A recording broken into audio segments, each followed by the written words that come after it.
Hi friends, ಎಲ್ರಿಗೂ ನಮಸ್ಕಾರ. Welcome to Bhagyashree's kitchen. ನಾನು ಹಿtikidaavarekalu ಸಾರು ಮಾಡ್ತಾ ಇದ್ದೀನಿ. ಇದು ತುಂಬಾ ಟೇಸ್ಟಿಯಾಗಿರುತ್ತೆ. ನಾನು 1 kg ಅವರೆಕಾಳು ನೀರಲ್ಲಿ ನೆನೆಸ್ಕೊಂಡು ಇದ್ಕೊಂಡಿದ್ದೀನಿ. ನೋಡ್ಬೋದು, ಒಂದು ಬೌಲ್ ಆಗಿದೆ. ಈಗ ಮಸಾಲೆ ರುಬ್ಕೊಳ್ಳೋಣ. ನಾನು ಸ್ಟವ್ ಮೇಲೆ ಬಾಣಲಿ ಇಟ್ಟಿದ್ದೀನಿ. ಒಂದು 2 ಸ್ಪೂನ್ ಆಯಿಲ್ ಹಾಕ್ಕೊಂಡಿದ್ದೀನಿ. ಮೀಡಿಯಮ್ ಸೈಜ್ ಈರುಳ್ಳಿ 3 ಹಾಕ್ಕೊಂಡಿದ್ದೀನಿ. ಈಗ ಫ್ರೈ ಮಾಡ್ಕೊಬೇಕು ಇದನ್ನು. ಈಗ ಬೆಳ್ಳುಳ್ಳಿ ಹಾಕ್ಕೊಂಡಿದ್ದೀನಿ. ಎಷ್ಟು ಒಂದು 8ರಿಂದ 10 ಹಾಕ್ಕೊಂಡಿದ್ದೀನಿ.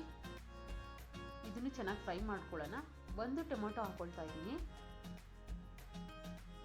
ಈಗ ಚಕ್ಕೆ ಲವಂಗ ಹಾಕ್ಕೊಳ್ತಾ ಇದ್ದೀನಿ. ಲವಂಗ 4, ಚಕ್ಕೆ 1 ಇಂಚಷ್ಟು. ಇದನ್ನು ಚೆನ್ನಾಗಿ ಫ್ರೈ ಮಾಡ್ಕೊಬೇಕು. ಫ್ರೈ ಆದ ನಂತರ ಆರೋದಕ್ಕೆ ಬಿಡಬೇಕು. ಈಗ ನಾನು ಮಿಕ್ಸರ್ ಜಾರ್ಗೆ ಒಂದು ಸ್ವಲ್ಪ ಕಾಯಿ ತುರಿ ಹಾಕ್ಕೊಂಡಿದ್ದೀನಿ, ಒಂದು ಬೌಲ್ನಷ್ಟು. ಇದನ್ನು ಮಿಕ್ಸಿ ಮಾಡ್ಕೊಂಡಿದ್ದೀನಿ. ಫ್ರೈ ಮಾಡಿ ಇಟ್ಕೊಂಡ್ರೆ ಈರುಳ್ಳಿ ಜೊತೆಗೆ 1 ಸ್ಪೂನಷ್ಟು ಚಿಲ್ಲಿ ಪೌಡರ್, ಒಂದು ಸ್ವಲ್ಪ ಅರಿಶಿನ, 2 ಸ್ಪೂನಷ್ಟು ಧನಿಯಾ ಪೌಡರ್ ಹಾಕ್ಕೊಳ್ತಾ ಇದ್ದೀನಿ. ಈಗ ಚೆನ್ನಾಗಿ ಮಿಕ್ಸ್ ಮಾಡ್ಕೊಳ್ಳೋಣ. ಸ್ವಲ್ಪ ಕೊತ್ತಂಬರಿ ಸೊಪ್ಪು ಹಾಕ್ಕೊಂಡಿದ್ದೀನಿ. ಈಗ ಜಾರ್ಗೆ ಹಾಕ್ಕೊಂಡು ಮಸಾಲೆ ರುಬ್ಕೊಬೇಕು. ನೀರು ಎಷ್ಟು ಬೇಕೋ ಸ್ವಲ್ಪ ಸೇರಿಸೋಣ ಇದಕ್ಕೆ.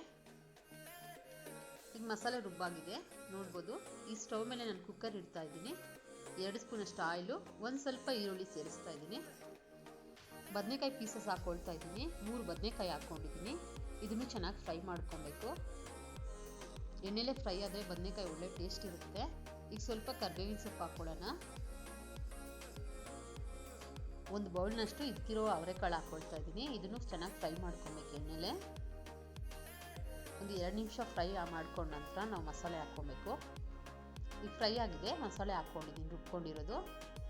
ಮಸಾಲೆ ಜೊತೆ ಸ್ವಲ್ಪ ಫ್ರೈ ಮಾಡ್ಕೊಬೇಕು ಒಂದು 2 ನಿಮಿಷ.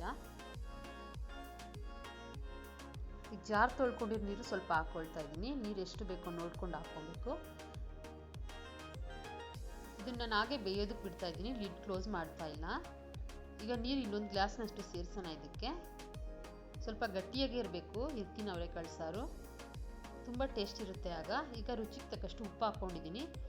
ಇದನ್ನು 10 ನಿಮಿಷ ಹಾಗೆ ಕುದಿಯೋದಕ್ಕೆ ಬಿಡ್ತಾ ಇದ್ದೀನಿ. ನೋಡಿ, ಈಗ ಕುದೀತಾ ಇದೆ ನೋಡ್ಬೋದು ನೀವು.